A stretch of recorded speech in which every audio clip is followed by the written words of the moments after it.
Oh, my fault. I didn't start the camera, y'all. But yeah, next week will be all music breakdown. We'll have two guests in here. So end of the year wrap up show, as we always do. Year wrap up. That's the fourth one so far. Yeah, fourth one. So let's get straight into it. Shout out Grace from the Six. Shout out Tyrone. Of course. Shout out to both of them. And go watch Grace's YouTube channel, Grace from the Six. Shout out to Open Book too. Yeah, shout out to Open Book Podcast. Shout out to Shagun, Mariah, everybody. We love you. Nah, shout out Shagun for sure. Shout out Shagun. But straight into it, man. Happened last night. Caleb Williams is the year 22 Heisman winner. Yeah. Congratulations. I was pretty sure he was going to win it. Didn't see anybody else win it. Stetson Bennett got the Your Team is Good nomination. He's too old to win the Heisman. Bro, 25 years, he can't win no Heisman, bro. Go win the MVP. You can't even win a Rookie of the Year at 25. Like, bro, come on, bro. Him and Lamar are the same age, crazy. But seriously, do shout out to Stetson because he really worked his ass off to get where he is. Stetson, and shout out to Baco, North Carolina, the basketball player. He is those kids. They get what we be saying on here. Yeah, you're not gonna get to the league, go crazy. Hang out at the college. Hang out, bro. Get that nil money. Stetson's gonna be good. He's gonna be able to be a little quarterback coach in the GA, get a little 6-figure salary for us. He's cool. Open a little Ford dealership. He won a national. He might win 2 national championships. At Georgia, bro. He ain't never got to pay for nothing after. And I was just scrolling on Twitter, and it was like Baco pass, some basketball legend for most double doubles. I was like, I'm glad you stayed. I'm real glad you stayed in college. Right. So, Caleb Williams winning the Heisman. Yep. First USC player to win it since Reggie Bush, which they did not mention yesterday, which is very weird. Fam, I'm tired of asking. I'll go get the Heisman myself. He said he is trying to get it back in his I Am Athlete interview, or the pivot was one of those. He definitely said he's trying to get it back. He deserves it back. One of the 5 greatest college ball players ever, and probably the most exciting college. I don't care how old or cynical you are. You remember the first time you saw Reggie Bush go behind his back. Come on. When he went behind his back for no reason. Come on, bro. Went completely. So shout out to Reggie, man. But also shout out to Caleb Williams, a fantastic season. Crazy guy. And he's only a sophomore. He has to come back. He can't even go to the NFL. If not, he would be being talked about as the #1 draft pick. Yep. But so shout out to him. But I do have a question. USC, Lincoln Riley is the quarterback of USC. If you do not know, he was also the coach. My bad, I said quarterback. The coach of USC. He was the coach of Baker Mayfield when he won the Heisman, and Kyler Murray when he won the Heisman. My question is not should he come to the NFL. My question is, what do you see from USC next year? Do you think they build to try to get a couple nil prospects in, build that defense up, and really make some noise in the national championship and get back to their glory days? Or do you think it's kind of more the same? Well, they'll lose if you miss the playoff. What do you think? Right. So first, definitely shout out Caleb Williams. I think they're going to be really good next year. First, because even with those quarterbacks mentioned, listen, I know T's going to give me flack for this because Kyler's like the best pre-NFL quarterback ever. Yeah. Caleb's definitely better than them two, for sure, without a doubt. Yes. And he's in a better situation because USC can recruit in ways those teams couldn't because of the NIL, like you mentioned. And the location. And it's USC. So I think it took Lincoln Riley because he's an offensive genius. It would not going to take a long time to fix offense. Yes. That's what he does. He got great players with Caleb. So it wasn't a problem to fix that.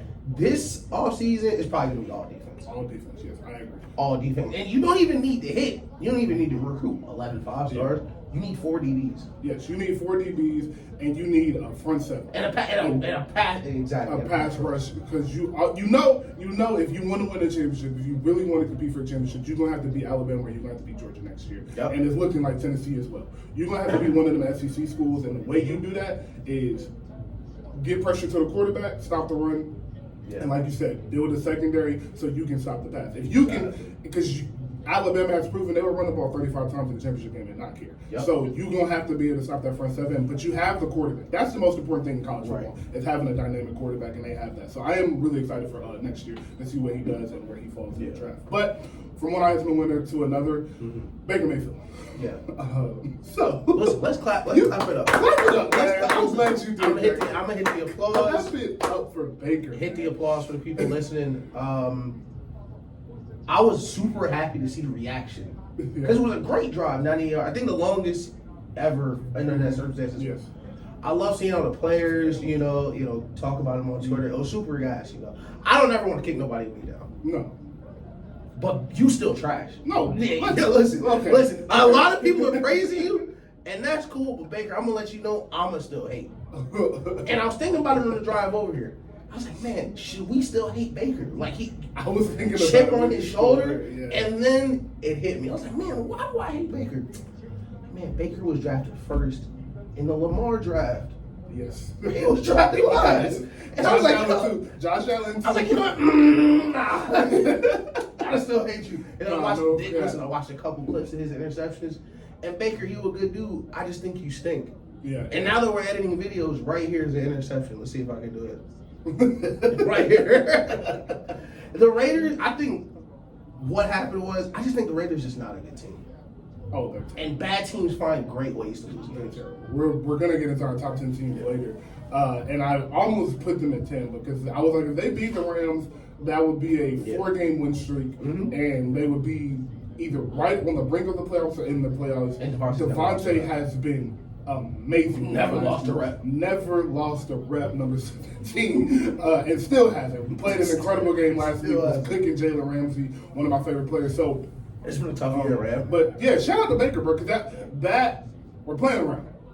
But 2 days, Bam, yeah, and a 98 yard game winning drive is crazy. Listen, I do want to underscore how difficult that was. Yes. Like that, and it wasn't against like the Raiders stink, but the Raiders have a really good pass rush. Yes. And pass rush like half your defense. Yes. So he was getting hit a lot. You know, he not throwing the superstars out there. No, that's what I'm saying. It's not like he had. It's not like Cup was out there and it was just like he threw. Yeah. He gave him. Nah, he was making some. Yeah, he was making some great throws to some regular receivers, and on top of that, when you do come in 2 days and you don't have no chemistry with receivers, one thing that gets lost as a casual NFL fan is the timing of these routes. Yeah. So it's not always about, okay, he's open, let me throw him the ball. Right. Well, Van Jefferson ain't as fast as Higbee, so I got to put a certain amount of strength. I got to lead him a certain amount of certain way. And so to be able to do that and win the game, and not only did they win the game, they came back. Yeah. It was 16-3 with 5 minutes left, and they came back. And it was the second team to lose 4 games while winning 13 at halftime, by the way. Shout out to the Raiders. Listen, shout out to Josh McDaniels, man. Listen, Josh McDaniels' contribution to Good Dude University is one of the biggest we've ever seen. Like, Josh McDaniels got a whole library at Good Dude University for what he's doing this year. A whole library. And they're going to name the library after Derek Carr. So, I'm telling you, listen. Derek Carr. Man. I didn't want to say it, but we sent Josh McDaniels over there to steal Josh Jacobs. That's what it was.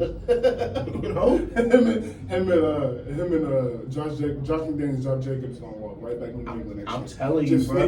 Yep. He like I was telling T, listen, man, he's playing better than he ever did. You know? Like the system. I got give him a 2-year, 18 million. Listen, our defense not giving up that lead. Come on now. But let's go into a quick break, and we will jump right back into the NBA for a second. Yeah, man. Crazy week. It's raining out there. Listen, guys, if you do not have the tires to be driving in the rain, maybe go home when it starts raining. I was 25 minutes late to my nephew basketball practice. Dude was doing 20 miles per hour. I'm like, dude. We are back live, Hip Hop 95, and streaming Hip Hop Station. Whoop. This is the radio show about nothing. This is DJ Ish, co-hosted by lifelong best friend. Yes, sir. Welcome back. So, we're going to get straight into it, bro. My favorite thing about doing this show, so for those of you who don't know, I'll give you a little insight on the topics and whatever thing. So, me and Ish don't really hang out during the week because we live very far away from each other. And he works a different schedule than I do, so it's hard to really hang out. So, I kind of text him during the week on like stuff just to keep up on what we're going to talk about. But a lot of times, I just know you want to talk about the same thing when I see some stuff. Yeah. And this week I knew it was the Pelicans. Yeah. I didn't have to text you nothing. I just knew right off rip. I said, we got to talk about that. I love it. We're going to start right with the Zion-led Pelicans, the number 1 seed in the East. Brandon Ingram has not played since November 25th, and they have not slowed down. Herb Jones hasn't played in about 2 or 3 weeks. They have not slowed down. So my question to you is, what are your realistic expectations of the Pelicans? And do you think the Pelicans are who you thought the Timberwolves would be? So, and I'm going to add a part to this segment that a lot of people won't see coming. Because I'm going to walk back something, because I think you were right about Heisman. But not for the Jokic reason. Okay. Listen, that nigga Zion here. Nah, that nigga Zion here, bro. I watched that Suns game. They didn't want no part of Zion. No, they did not. And not like how Giannis, they be like, dang, Giannis walking. No. Zion not doing that. No. You know, sometimes Giannis can be nice trying to go around you. Zion not going around you. Euro step. Yeah, no. Shoulder, you can handle that. Damn, Zion's just going to jump. He's just going to jump and he'll just figure it out. And if you there, okay. And I think, and to answer your question, no, I don't think they're as good as the Timberwolves as I thought they would be. Because I think they're better. Okay. I think first they're significantly deep. They really might be 8-10 deep. Yes. With Alvarado coming off the bench, like they are great. They are crazy coming off the bench. Yes. But they can really, really defend at a high level. Shout out Trey. Is it Trey Jones? Yes. Bro, shout out Trey Jones. Grew over the offseason on my New Orleans. My New Orleans Twitter was telling me this boy going crazy. Listen, he is huge. Zion, giant. Valanciunas, big as hell. B.I. come back, tall. 6'11", Herb Jones. That's a 6'9" wing. Listen, the Pelicans can roll a lineup out there with Zion the smallest guy in the court for real. Yeah. And not miss no beat scoring. Yeah, I think they're going to be a really hard out. I think if you're going to beat them, you're going to need elite guard play. But for the people in the West and the Suns, listen, y'all got to stop crying. Y'all got to stop crying. He should do that every night. Yeah, bro. Okay. So, I'll start there just for a second. Shut up, Sheriff Paul. Shut up. Like, first off, bro, the only reason he had the opportunity was because y'all didn't dribble the clock out. So let's start there. Chris Paul went and missed a point-blank layup, and that gave him the opportunity to do that. Literally. Zion was at the end of the court because of the game. So let's start there. No issue with that. Like you said, you are 10-15 and you at home with that fan base that's been begging y'all to win for that month, bro, give them a show. You're at an NBA game that you paid $300 for these. And let's even, and you know, we try to be super fair on this show when we don't talk about the Warriors. If it was Ja, I'd be like, all right, I kind of get it. Everything Zion done been through, and people ask what's your favorite food, I can't really say because, you know, people cloudy. People call it Zion fat. Listen, Zion been through a lot. It was a lot. That was a super emotional win. Yes. Like, I get it, bro. And like you said, they knocked him out last year. And the press conference was super. I believe in Zion. They said, bro, like, yo, he was perfectly right. Fam, they sent us home last year. Come on, bro. And he did, but he's setting the tone. That's why I tweeted as soon as he did it, he here. Yeah. If we play again, y'all have to deal with me. And they play again tonight. So, on to the Pelicans really schematically. The beauty in their system is that no one has to be dominant for them to be successful. They are sharing the ball. No one is. It's not 30 high pick and roll possessions in a row or anything like that. They're moving the ball. They're running a set offense. Willie Green is doing a phenomenal job. Getting him to, for real, shoot. He like Kang.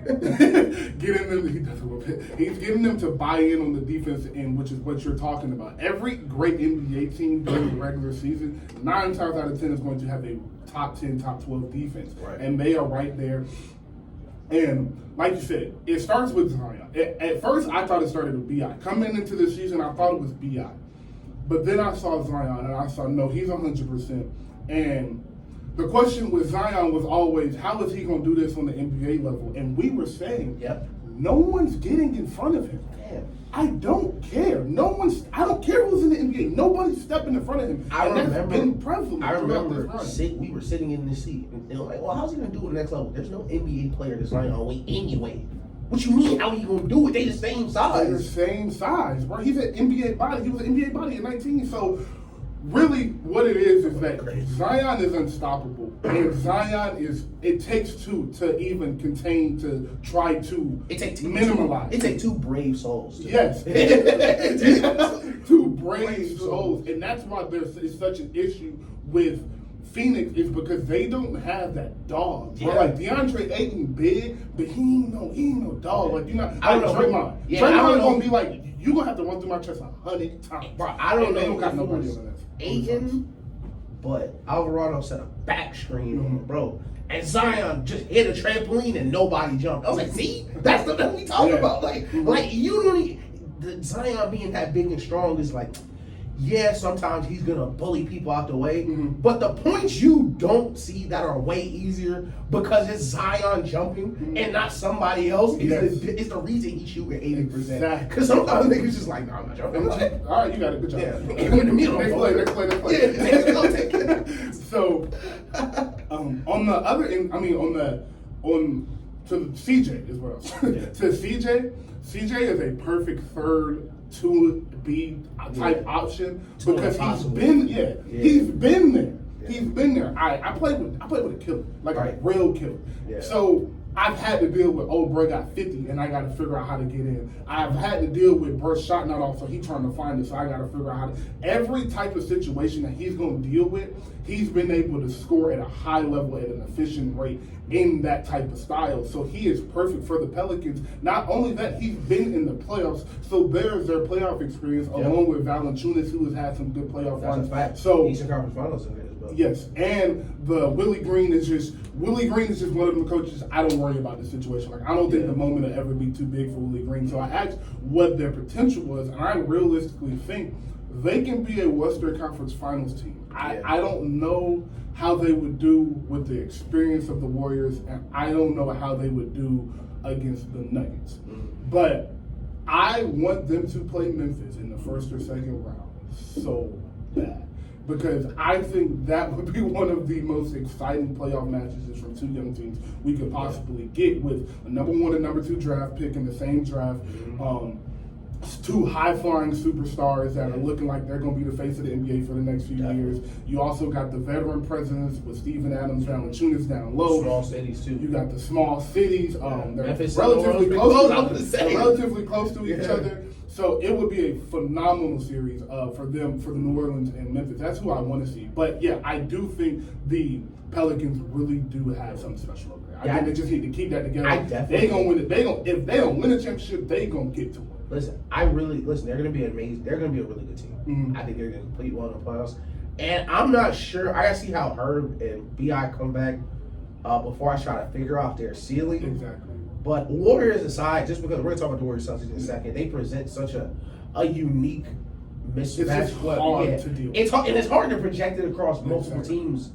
But outside of Golden State, it's not. They feel like how when the Suns first started rolling, I was saying there's no bad matchup for them. Yes. There's no bad matchup for them. Exactly. Like even in a league where nobody has a big, they somehow have a 7-footer that also is comfortable shooting. And then they have the 6'8" guy in Zion that plays like a 7'5". So I think Zion's defense has to get a little bit better. He's a bad on the ball defender, and he's a what do you call it? He's a ball watcher. Yeah. Ball watcher. Like he get caught up in the play, and it's with his athletic ability, he should be sending shots, and he should be grabbing 8 to 15 rebounds every single night. So that he has to be more engaged. That's a perfect average to him. He just has to be more engaged on the defensive end, and I think once that comes, that will be a huge plus for their defense because they have the perimeter defense.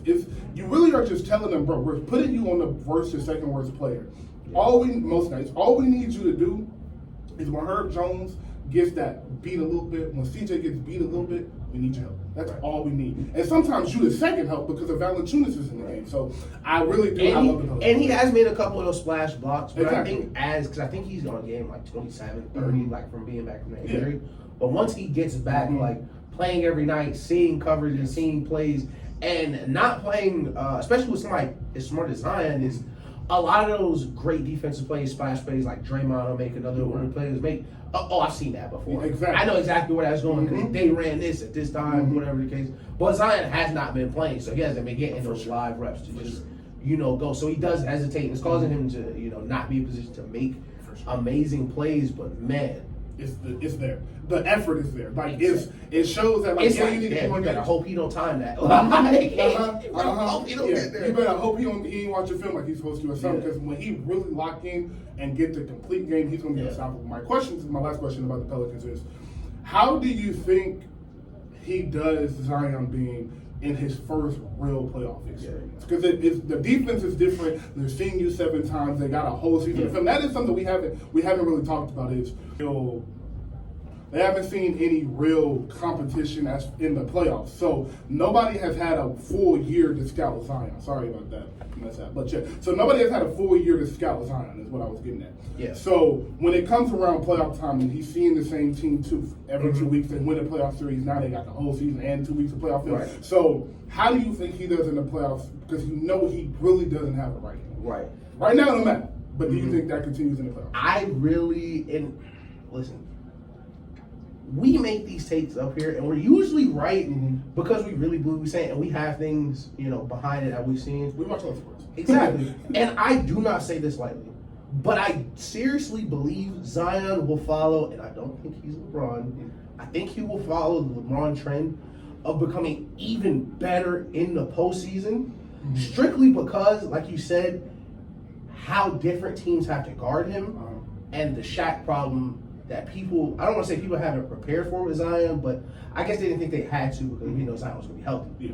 In the early 2000s, teams had to carry 3, 4 trash bigs on the roster because we're going to need to foul Shaq 7 or 8 times a game. Right. And if we want to win, our starting center can't be the guy fouling him. And I think what Zion will do is erode a lot of playoff defenses because even the best playoff defense, Celtics, Warriors, Bucks, they got 1, 2 rim protectors, maybe. Warriors really got 1, to be honest. Exactly. So when Zion can put pressure on your team such a unique way that he shoots such a high field goal percentage and he cleans up on the offensive rebound so much that he can get so many easy points. Like we talk about Steph players, KD. If you can get those easy gravy points, their greatness is going to take care of at least 10, 12 points a game. And I think Zion has like a Shaq floor, like over his performance. Like no matter how bad it get, he's just going to be 300 pounds. And he's just going to get 15, 20 points on mud plays where he don't got to play. Like he just take it off the rim and go back up. So I think his playoff floor is higher than we'd expect, but I don't think he's ready to run an offense completely through him here. And I think having B.I. and CJ is going to help so much. Yeah, I am. The Pelicans are scary because the last thing we'll say for real is the one thing we always talk about, and playoff times we'll harp on this a little bit more, is but you got to have that guy that just go get a buck. Go get it. Anyway. And they got 2 of them. They got 2 of them, and they got one with a lot of experience in them situations. Exactly. But CJ seriously been at the top of the key in dangerous to like cook 1 for it, and he just get to it. And so that's still in him, and I am excited for him taking the back seat. He had the interview with the pivot and not the pivot, point and the point forward. Well, but Iggy and Evan Turner, and he was talking about how he spoke with Bi and said, "No, you're the number 1 option. I can get in where I fit in. Like I did that my whole career." So him telling him now, I'm sure he's told Zion that as well. I don't even know if he had told Zion. Yeah. But, and another thing, the last thing before we move on, the scariest thing about them, why they're so playoff proof, is they don't have a lot of playoff teams are going to get sent home this season because they have one player that can't be on the court. Yeah. They don't have that guy. No, they do not. They don't have a guy where you're like, yo, if all else fails, ISO Jokic.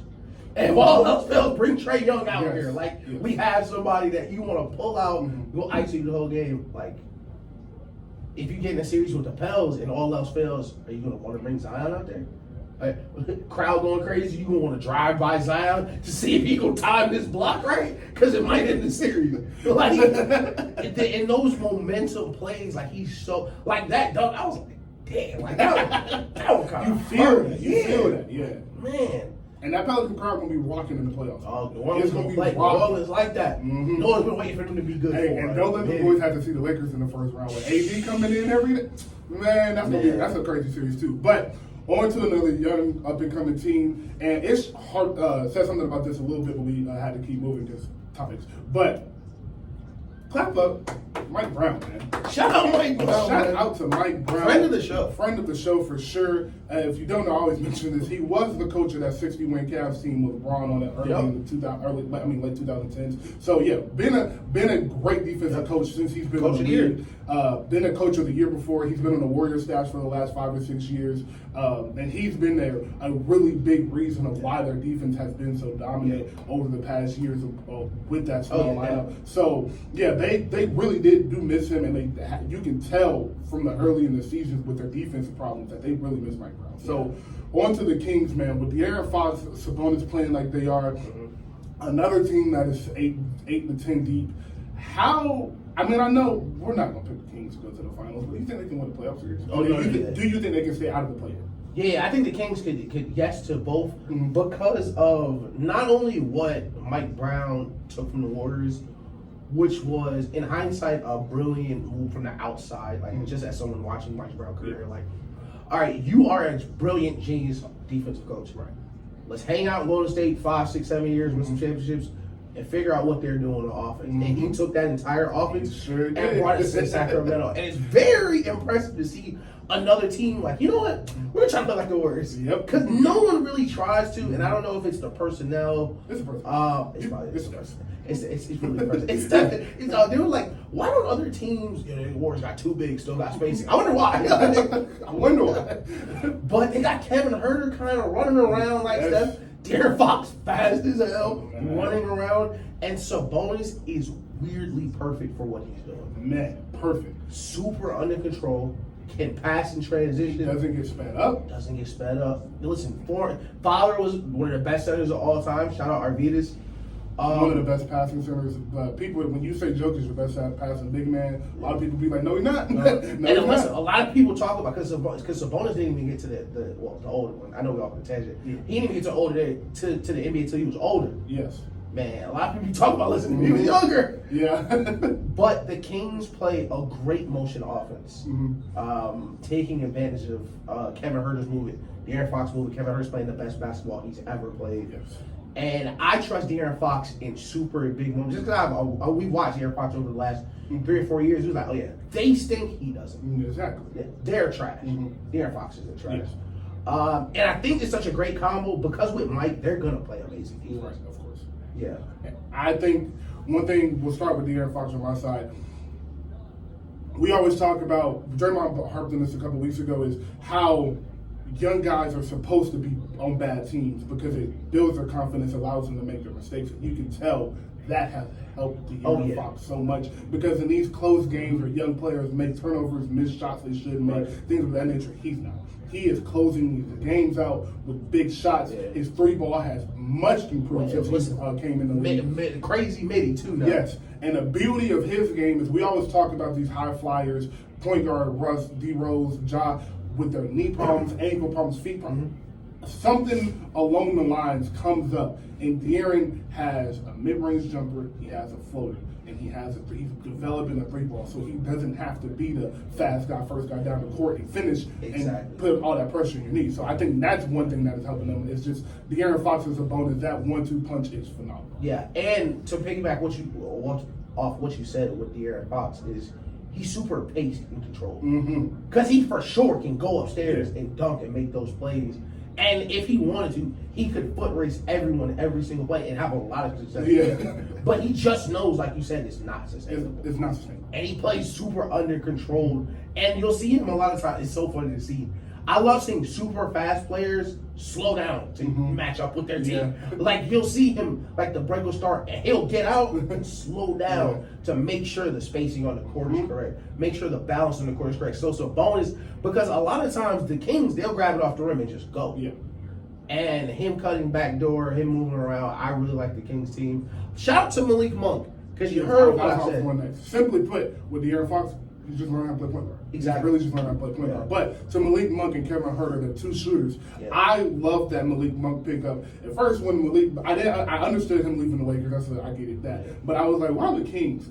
But as I'm looking at the roster and I'm looking at their system, and I'm sure Mike Brown sold them, I completely understand, man. And that, like you said, the Harrison Barnes is on that team there. That's another veteran presence that's won the championship, understands how important the early part of the season is for the young team. Understands the system too. Yes. And the last thing is, bro, they are locking in on defense. We're always saying they're locking in on defense. Mike Brown has them buying in on defense. And it's kind of like, you can tell when a coach came in, first off, and gave them a boost. Like, okay, now we can win. Gave them a different type of energy, a culture change type thing. Exactly. You can tell Mike Brown came in and did that for one just by the joy you see them playing with in Sacramento. The fans are starting to come back out. The light beam after every win is crazy. Defensive player, the game change. Yes, all of that is crazy. So the culture is for sure changing. On top of all of that, man, they have.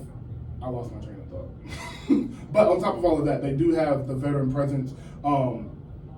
They have the veteran presence of Harrison Barnes. And the last thing I wanted to say before we moved on is Davion Mitchell, who was a star at Baylor. He is their backup point guard. He's sneaky good, bro. Yeah. I've seen him personally play games where he's had that 17-8 game, the great backup point guard games. He's a little streaky, has to get better, but that's no problem. He's a phenomenal defense. Right. And that's where it starts. Is if you can have, because you're usually with a bench lineup, especially a young bench lineup where you got De'Aaron Fox able to play 38 minutes every single game, 40 minutes every single game. Right.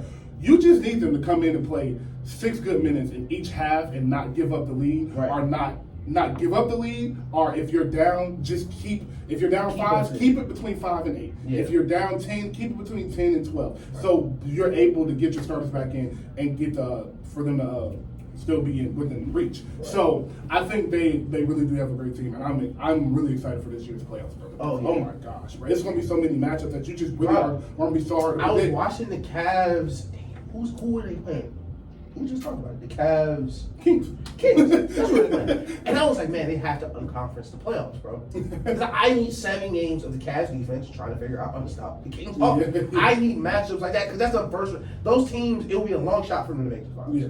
But those matchups are just so perfect to watch these personnels try. Because Garland and Mitchell are fast enough to keep up with them around these screens. They have Mobley, Allen, who can try to protect the rim. But it's still so complex that it's really hard to do. Yeah. Especially with a young team that haven't seen something like that. Exactly. So they really need to hurry up and unconference All-Star. That's what y'all need to do. Stop giving out trophies for regular season awards. I hate it. The blue ribbon. You tried hard in the regular season. Like you saw Jazz trophy. Like we you saw Jazz trophy. The next thing, we'll do it. We'll jump into last night. We'll take a break. Warriors Celtics last night. Yeah. Man, great game. Great hoops. Phenomenal hoops. Yeah. First question to you is: do you think the Celtics was a little tight? It looked to me like they were. Like that finals loss was like they really wanted to win too bad, that was in their head a little. That loss really hurt. Yeah. That finals loss really hurt. Yeah. Because listen, they ain't look like that all season. Man, they look pissed. Yeah, they look like, oh my God, it's happening again. And I understand their frustration because you gotta think about it. To 28 other teams, bro, it's just really nothing you can do if they guard you specifically like that. If they are gonna smother you with Tatum, Brown, Smart, White, Brogdon off the ball and just drop their bigs, because your big, even if your big hits a couple, they're fine with that, and you really can't, your guard can't score after that. It's kind of like GG's. Like, what are you gonna do? Like what? 95% of the league is like, it's nothing we can do. It was like, yeah. Doesn't matter. we do that all the time. We'll figure it out. Yeah. We've seen this before. Right. And the shots they were making, I love to see Clay play great. Man. He had a that great was his first best game. quarter. Forget that 40 point. That was his best game. Easy his best. Listen, I think he blocked Tatum in the first quarter. I was like, here Clay go. Yep. That's how he had Clay locked in. Hit a bunch of great shots and a bunch of timely shots. A bunch of tough shots too. Tough shots. Yeah. And Steph, man, it's weird to have a quiet 30. 32, quite 30. Shooting from 30. But it was real, you know. Just a Steph game. Like, I think it's becoming. I watch way too much Warriors basketball.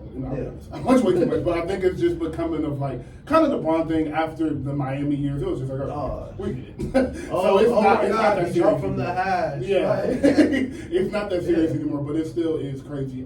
Somebody I want to talk about was, first off, we did this without Andrew Wiggins, which was very important for me to see, because when I saw Wiggins, when I saw Wiggins not playing, I was like, we probably lost. And then later that day, I saw Draymond said in the locker room, like, it's time, like, this is over, like, we gotta lock in and we gotta start racking up some wins because, like, this is work. And I said, oh, okay, they're probably gonna win tonight. And they did, but the player I want to talk about is Jonathan. Another one of those young guys where it's, for my whole life, I've been more athletic than everybody. I've been able to run, dunk, do what I want on every team I've been on. He had to really understand how to buy into something. Yeah.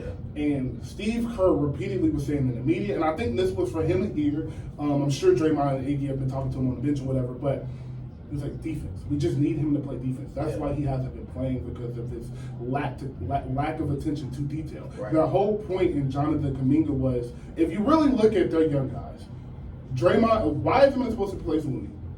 Kuminga was supposed to replace Draymond, Poole was supposed to replace Steph, and Moody was supposed to replace Clay. Yep. That is how the young guys were. Are we thinking they'll ever be that good? No. Of course they'll need pieces in between, but that is what they're looking at building. And right. Kuminga, at first I didn't see it. You were telling me you saw the Draymond a little bit. I didn't see it at first. Mm-hmm. But this past 3 weeks, he has looked amazing. He has been on defense, and I'm talking about help defense, on-ball defense, pick and roll defense, as guarding the guy with the ball in the pick and roll, being the help man. He has been, at every step of the way, he has been great. He's been taking great shots. He's been making great passes. Hasn't been turning the ball over. So Jonathan Kuminga is my hand clap for the Warriors last night. And that's a tough game to be in, bro. Like, the team you just beat in the finals, big game. You ain't get no burn in the finals. You ain't really get no burn in the finals. So you can come in and trip and just lose everything you've been doing these past 2 weeks, maybe get knocked out of rotation for a little bit. But he came in and played a perfect game. So shout out to Jonathan Kuminga. Keep it up, because he's going to be a real important piece. And time heals. Time has a way of kind of sorting things out. And we all have problems in life that we've ignored, and somehow the universe has kind of just wiped the problem away. Things has handled itself. And that's what we kind of seen with the Warriors, young guys. You know, hate to throw a little dirt on Wiseman's name, but when they were losing under 500, whether it was said, whether it was unsaid, young guys at some point sat down and was like, man, they are not going to change this. No. I don't know if they talked, we don't know if they actually had the conversation, but I'm sure Jonathan Kuminga went home like, man, either I am going to be on this team as Jonathan Kuminga coming off the bench, playing defense, catching hoops, and just being a guy for now, or I'm going to be playing in Santa Cruz. Yes. 1,000%. And you can see a complete, listen. Or I'm going to be some shit out of town. Exactly. And listen, you might end up in Charlotte. That's a big difference. Big difference. And you also shout out Steve Kerr, because I give Steve Kerr a lot of flack. You see Jonathan Kuminga at point of attack a lot more, guarding more perimeter players, taking advantage, because he has great on-ball instincts, and he really does. And he's so physically gifted, he doesn't have to gamble. No. So he's never too far out of position on somebody, and he's looked great, and he's settling down. For sure. Yes, 100%. Like, there was a play last night, he catches the ball in the corner, he starts to go, and he's like, oh shit, there's nobody in front of me, and just steps back and shoots it. Yes. Because, bro, like, yes, you're Jonathan Kuminga, but now there's superstars around you. Yes. You're not going to get the superstar shots, sure, but you're also getting much easier shots now. And we're putting you in a much easier position for you to make your move and get your play. Exactly. So the play last night that stood out to me was that dunk on Jason Tatum. That was just a really bully. Oh, like he's here. Like, he's really understanding his role now. And who tried to punch him the other day? Somebody got super mad. Jordan Clarkson. And they shouldn't have lost that. Oh my gosh, that was miserable. That was a super funny game to watch. That was a really funny game to watch at the end. Because Jordan Clarkson coming down for the win, and Jonathan Kuminga just absolutely stuffs it. Like, he locks him up so bad, he gets tossed from the game. That's gotta be crazy. But so on to the Celtics. Yeah. Tatum played probably his worst game of the year last night, and I think a lot of that was the finals in his head, and like he said, this is just another game for us, and y'all made a big deal, and that's the right thing to say after something like that. But especially it was not just another game. Yeah, especially after you lose, it's definitely just another game. It was not just another game, and we saw that because you did not act the same. I ain't never ever seen you that, but not for real. Oh, they were pissed. They were pissed, and he was attacking. He was missing layups. He hasn't been missing all season. He was missing jumpers. He hasn't been missing, and then he started settling it for three late in the game instead of keep attacking. So I can tell that was really bothering him. He was like 3 shots on one play. I was like, man, Jason, it's just not in you. It's just not in you. But I'm not worried about Celtics in the finals. They lost. Who cares? That's their 6th loss this season. Listen, like we told people after the finals, unless they're going to play Golden State 82 times, they'll be fine. They'll be fine. They'll be fine. Fam, some people you just lose to. Facts. Last team, real quick. Oh, shout out Oliver. He didn't play. Yes. Your favorite player, Luka. So, Luka, as we said, Luka's going to be Luka, he is Luka, whatever. My question to you is, He has 2 years left on his contract before he can opt out. Mm-hmm. What do the Mavericks have to do in 2 years for him to keep him there? Because they're not going to win. We know that. They're not going to win. Listen, I don't need you to get me honest here. I don't need you to get me KD here. I need a guy. Mm-hmm. He don't even need to be a top 50 player. Mm-hmm. He don't need to be top 40. Bro, bring me borderline all-star, someone that can produce and someone that can just go. He need to be a top 50 player. Mm-hmm. He don't need to be top 40. Bro, bring me borderline all-star, someone that can produce and someone that can just go. Mm-hmm. Like, we talked about how good... And a defensive guy. He has to play Exactly. We talked about how the effect of Darius Garland on the Cavs is going to be so huge because he can just go now. Mm-hmm. He don't got to distribute. He don't got to pass. He don't got to worry about anything else. He can just go. Yeah, down. Yeah. Like, on the Cavs, so he's free to just go. There's the Mavericks don't have a secondary guy you can go to where you'd be like, go. Spencer Dinwiddie, not that guy. No. Tim Hardaway, not that guy. No. Tim Hardaway is doing exactly what he needs to be doing. Yeah. Tim Hardaway spark off the bench. I'm gonna hit some threes. I might get hot. You never know. Like, you know, Exactly. it might be my night to send y'all home. But you need a secondary guy because when Luka doesn't play, you should not lose by $35 million to the Bulls. Yeah. Y'all should not be this bad, and they really are. And no matter how good Luka is, whether he's 2016 Curry, 92 Jordan, once the playoffs comes around, you're not going to win 4 series doing that. You're not going to win 3 most times. Like, you're just not. Exactly. You just, it's not sustainable. Yeah, Bro. bro. And if it is sustainable, he's the best player ever.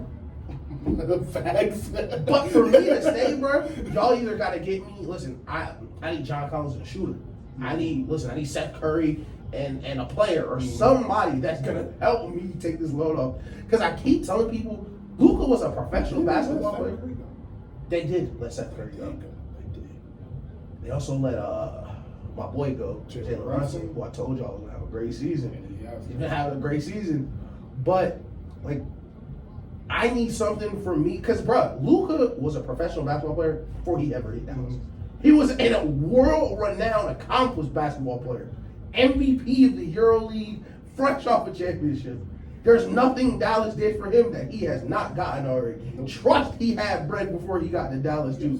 So this is a team he's playing for. Yes. It's not like Memphis, how Memphis, like, really believes That's in the Ja. city he playing for. Yeah. John playing for the city of Memphis. Like, literally. It's like, yo, they wanted Zion. We really rock with y'all. Like, we don't care. Yeah. We always been on your side. Luka don't have none of that. Nope. Luka just happened to be playing in Dallas. So, I mean, a little bit to him that they fired the coach he wanted to fire. But other than that, like, bruh. And for anybody questioning would Luka really leave, remember Braun left Cleveland. The city he was born in. yes, sir. And was picked and the first. only reason he left was because they wouldn't give him no talent around. Exactly. So, and Luka don't like losing. nah, Luka know. And one thing I will say that is going to help this is Mark Cuban. Mark Cuban hates losing. Yeah. Mark Cuban knows who Luka is. It's going to be really hard for Mark Cuban not to make the right decision and get somebody in that locker room that will keep Luka there. I agree with you. I don't think they need a top 40, top 50 player, but they need, if they're not going to have that, if they're not going to have a guy that's an all-star every year type player, they need 3 guys. They need a real, like somebody you said, that can just go get a bucket. They also need 2 bigs. They need a 2, not Christian Wood. Christian Wood is not a real big man. Christian Wood don't want to buy into nothing. He barely an NBA player. He want to play how he want to play, and if he can't play like that, he get an attitude. He's lazy on defense. It's all, I see it all. Like, the body language is bad. He can't get what he wants, so he gonna pout. What they need is a Christian Wood type body, 6'10", long guy, can stretch the floor, but he has to buy in on the defensive end. And if they can get 2 of those, surround Luka with somebody that can protect the rim and get him another real threat, along with Dinwiddie, along with Tim Hardaway, along with, you probably got to get rid of Phineas Smith or Cleveland, one of those guys. But if you can replace that and get him some adequate players that's going to buy into defense, then you have an opportunity to really make some noise. But until that happens, bro, Luka shooting the ball, controlling the whole offense and shooting the ball 30 times a game ain't gonna work. Because the thing is, bro, look how unstoppable Luka is. Look how unstoppable it is at every single night he steps on the floor. There's nothing you can do with him. He had easy 33, 12, and 8. If you put a threat out there where now you can't really help off this big as much, and now you can't help off this shooter as much, and Luka really just got a free range to run a 2-on-2 pick and roll and pick a defensive part, is getting scary now. It really is, and it's going to be something that people just aren't going to be able to guard. It's going to be like a young Bron. Like, you just can't stop him. You got to pick your poison, and if you pick the wrong poison, he going to go to the same. Like, it was with Bron, it was like, all right, I'm driving right, and if the guy in the corner drops too low, I'm going to throw that pass 15 straight times if I got to, because that's the right play. Luka plays the same way. And on top of that, Luka is not the force Bron is at the rim, but he understands how to play in the paint just as good as Bron does. So all of that combined, you just got to get some talent around him. But my thing is, bro, it's hard because of his style of play. Right. That's he has the ball so much. It's like, how do you convince a guy that really wants 17 shots a night to go play with him? I was literally just going to give him credit because, well, first to piggyback what you said, the LeBron comparison is perfect because LeBron brought such a specific ability to the table that wings really didn't have at the time. Where you would only see point guards or really high-level shooting guards like Wade or Kobe be able to come off that screen, moving towards the middle of the court, and I could go that corner, I could go this corner, I could go roll man, I could go wing right here. Every single pass is open. A lot of people point guards today still can't make some of the skip passes, not only because the velocity you have to put on them to get there before the defense, but where they catch it, Bron would put it so perfectly where you just coming straight up. Crazy. Luka, the same way where he comes off that screen, he can get off forward. But what we've seen this year with Luka playing more out of the post is, I think, him like kind of compromising, saying, "Look, listen, I know I can't keep doing this. I need help, and if I can play out of the post, I can let someone else handle the ball." Well, you put him in the mid post. Listen, I have somebody else bring the screen. We can do all that without me having to isolate out top for 40 minutes. Man, that's your time. Put me on the block. Luka, a big guy, and run your offense that way, and that is kind of, I believe, like his compromise. But to answer your main question, what do they got to do? If I'm Luka, bro, I gotta see where the money going, fam. I gotta see where this money at. Okay. Because I don't got this money yet. So somebody out here getting paid, and Tim Hardaway on a max, Dinwiddie on a max. What's the dude from Washington, the shooter, who doesn't do anything but shoot? The red guy, the red Baton. He on a max. I gotta see where this money going, because at least when Bron was in Cleveland the first time, all right, Bron already got his first deal, I think. Luka's got his first deal, right? Yeah, he got his first deal. Yeah, Bron his first deal. Cool. We didn't got this money out. We not a big city. We can't afford these stars. That's fine. But we're gonna get some super high value role players. We're gonna get you Williams, Boobie Gibson, people who are really gonna snipe it on the outside. The Mavericks, like, not streaky shooters. Bron, they were like, all right, we're going to get you some big. We're going to rebound. We're going to play defense. Mavs really don't rebound. They really don't play defense. No. And we are back live, Hip Hop 95, ladies number one streaming hip hop station. This is your boy DJ Ish. We are checking in second hour. Ladies number one streaming hip hop station. Don't know if I said it. So nice, I'm going to say it twice. This is the radio show about nothing. Yes, sir. Co-hosted by my lifelong best friend. Yes, sir. We are back, rocking it. So nice little break. We will jump into our top 10 teams since we are now in week 14. We'll do that made me sad today. It did. I was like, damn, the season almost over. Right, 3 months, bro. The season just started. But yeah, we are in the week 14. We will do top 10 teams this year, and then this week, and then we'll do one going into the playoffs. So this week, I will start with my 10. My 10 team is the 49ers. At 9, I have the Bucks. At 7, I have the Ravens. At 8, I have the Ravens. 7, I have the Vikings. 6, I have the Cowboys. 5, I have the Dolphins. 4, I have the Bills.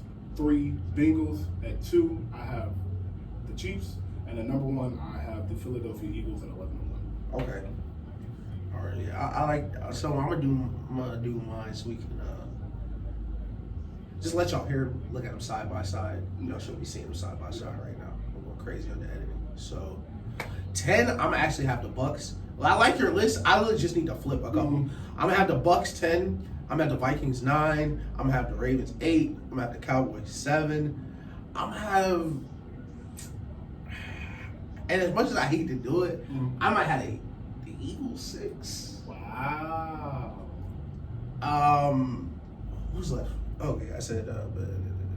Who am I missing? The Dolphins, Bills, Bengals, Chiefs. There we go. Yeah. Okay. All right. So Cowboys would be 5, 4 Dolphins, 3. I'm gonna still say the Bills. Okay. Chiefs 2, Bengals at 1. Bengals 1. Right Okay. now. Right as of Okay. week 14, I'm not those mad are at the that. those are the best teams. I'm not mad at that. And we will never pick against Patrick Mahomes. We're gonna do our list for going into the playoffs. Yes. But Van, He will be a 1, though. I don't care what it is. I don't care if they lost every game. That's a fact. Hey, going into the that's a fact. But listen, you didn't beat Patrick Mahomes 3 straight times. You never took a loss. I gotta salute you, Joe. That's what I'm saying. You earned it. Gotta Listen, salute you, bro. gotta salute you for sure. Listen, I can't hate on it. Yes. So I have the 49ers at 10 simply because they would probably be my 5 if Jimmy G had not gotten hurt. I have to see Brock Purdy. The beauty of the San Francisco is they have the best roster in the league outside of quarterback. So if there was any team, a guy that's never played NFL football, could come in and get to the playoffs and be effective in the playoffs, it is this team because of how easy Kyle Shanahan will make it for them. And they can run the ball 40 times. They can give Christian McCaffrey 18 to 22 carries. They can give Elijah Mitchell 15 carries, and they can give Debo 10. Yeah. And they can run the ball 40 times if they feel like it. So, and then they can hold you to 10 points. So that's why I have them at 10. I'm just worried about their quarterback situation. Listen, of course we never wish injury on anybody, and we love Jimmy G. It was like, dang, Jimmy G out for season. I'm like, Oh yeah. Oh no. Yeah, it's seriously one of them situations. Like, And I love Jimmy G, and I do think Jimmy G may be a starting QB. But like we talked about, if Brock Purdy just don't have a fuck it button, he may be a short-term solution, bro. Because even if he's not an elite quarterback, he don't run out the back of the end zone every couple plays. No. Exactly. Just keep us on schedule, bro. Exactly. Do they play? What time do they play the Bucks? 4:25, I believe. Ooh, that's 4:25. Listen, man, That's tough. That's me tough, man. that's gonna be a long afternoon for Tom. Listen, last week was a lot of fun, Tom. It was really turning back the clock. Beautiful drive. Great with the drive. This week not gonna be that. No, it's not. It's not gonna be that. No, it's not. So that leads me into my number 9 team is the Bucks. I have them at 9 simply because I love Tom Brady. If they did not have Tom Brady on this football team, they would not be on this list at all. But because they have Tom Brady, and also because of the division they're in and how weak the NFC is, I have to have them in the top 10 teams because some of this list is based off potential, and they have the potential to be right back in the NFC Championship just because, like we keep saying, they might get the Vikings and they might get the Giants. And I'm not picking Daniel Jones and Kirk Cousins to beat Brady. I'm just not. Worst regular season of Brady's career, he's gonna go with Dak Prescott and Daniel Jones to the championship game. That's crazy, bro. And they're going to host a playoff game, bro. It's gonna make. Listen, I'm gonna be so mad. Mike Evans gonna come out and do some warm. It's like, yeah, I'm feeling good today. And go back to being Mike Evans. And Chris Godwin, to his credit, because Chris Godwin had put in his good dude application. Yeah. Chris Godwin was seeking employment and good dude. He wanted to join. But he's playing really well. Yes. And he's separating really well, too, which is super important coming off a knee injury like he had. So devastating. Glad to see he's back. Hey, friend of the show, Kane Drake. Yes. No, that's Dobbins. He's back. At 8, speaking of Dobbins and KD, I have the Ravens with them. They're 8-4 right now. As long as Lamar is healthy and back by next week, because I do think they beat the Steelers today. I think their defense is good enough to not let Kenny Pickett beat them. So I do think they'll win a 17-10 game today, 24-10 game type thing. So I expect them to be 9-4 after this week.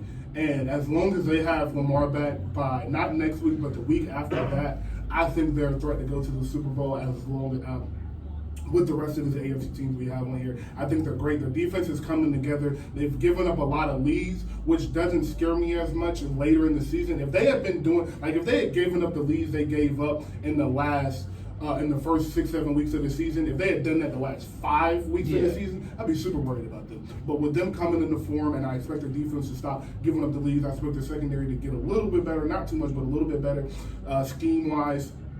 And I expect Lamar to be Lamar. If everything falls into place, I definitely think there'll be one of them teams you're not going to see. You don't want to see Lamar, right? You just don't. Because you just don't know what type of game it's impossible to prepare for. It's impossible to prepare for. And the Ravens can get super downhill very quickly. So easily, right? Even with them running the ball. Every game they've played in this year, including this week live, I think every game they've had a double-digit lead. Mm-hmm. I don't think just about. I know it's a lot of them. Maybe not last week Lamar get hurt, but like regular games, they've all had double-digit leads and they've just been blowing them. Yeah. And the playoffs, you don't want to be the teams like, oh yeah, let's come back down 17 in Baltimore. Because coming back down in week 3 of the regular season and in the playoff game where you know this is it, your players get a little bit timid if they're not ready for the moment. That pass is getting dropped, that window got dropped, things of that nature. And the first 6 weeks of the season, especially with a defense like Baltimore's, I'm not too overreactive because first they're young, second they were hurt. Yes. So and they were hurt last year. Exactly. So the first 4, 5, 6 weeks, they're really getting back into playing shape, seeing what they need to see, reacting, not being proactive. I got this leg, I got to cut this certain way, and now they have film to look at together. Yes. And see how, I'm taking this person and work together off the field to understand their roles, which helps monumentally on the field. So I think as time progresses, as we said, they're going to figure it out on the defense. And there's just a team, and the AFC's littered with these guys, where unless you're Kansas City, you don't know if Lamar Jackson's just going to wake up and be a better QB than yours. Yeah. No matter who, Josh Allen, Joe Burrow, facts. You just don't know if he's just going to wake up and just outplay him. And it's just be like, well, GG's. Listen, he's playing great. You know how to be like, he put on his pants the same way today as I did? He did not today. Lamar, he did something different. So we lace our shoes up the same way. Not Lamar. Not today. At 7, I have the Vikings. If the Vikings and Ravens played on the neutral field, I would probably pick the Ravens. But due to their 10-2 record and one of the top 3 receivers in the football, Justin Jefferson, I have to go. I'm gonna go with them at 7. I don't think they make too much noise in the playoffs just because they have Kirk Cousins at quarterback. And if you expect Kirk Cousins to win 3 primetime games in a row, you just are a lunatic. So on to 6. I have the Cowboys. I could not put them in my top 10.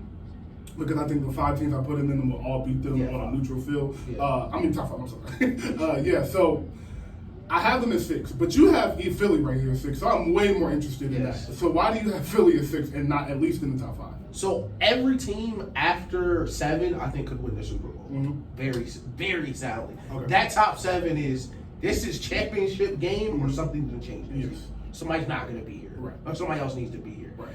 But I think of all of the teams I think could win the championship, I think it'll be hardest for Philly simply because their record going in. Okay. And I wouldn't feel this way if they didn't lose on Monday night the way they did. Losing early in the season and everybody in the locker room like, okay, we're not going to go undefeated, things like that. Like, for a team that's super young, hasn't had much success together, and with people so much to prove, I could see how it could really boil up, and the pressure in the NFC is just so unpredictable. It is. But I still think they're still a complete team. They're still a championship team. They can still, all the teams above them, they can definitely beat. But all the teams above them, I would trust more going in because I've seen more from. So you would trust Dallas more than the Eagles? Only because of Micah Parsons. Okay. Because I think Micah Parsons presents a matchup problem for so many different teams that Philly just does not have per se. Okay. Because if you do not have a sound offense line, like a seriously sound offense line at every single position, you might lose to Dallas just off that. Yeah, that's very true.